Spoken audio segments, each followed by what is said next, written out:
160 Allah'ım şeyle yaratmış. Dünyanın hiç yerinde asla sana hata yokmuş. Yüzün görmek istedim, arzumda bilseydin. Çekip senin ellerin yanacağından öpsedim. Yüzün görmek istedim, arzumda bilseydin. Çekip senin ellerin yanacağından öpsedim. Gelsen gülüm karaşar, aklım sensiz azlaşar. Nerelerde bolsan da keşfin yadıma düşer. Gelsen gülüm karaşar, aklım sensiz azlaşar. Nerelerde bolsan da keşfin yadıma düşer.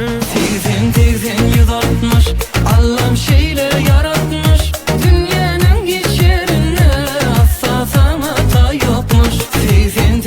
160 Allah'ım şeyle yaratmış. Dünyanın hiç yerinde asla sana hata yokmuş.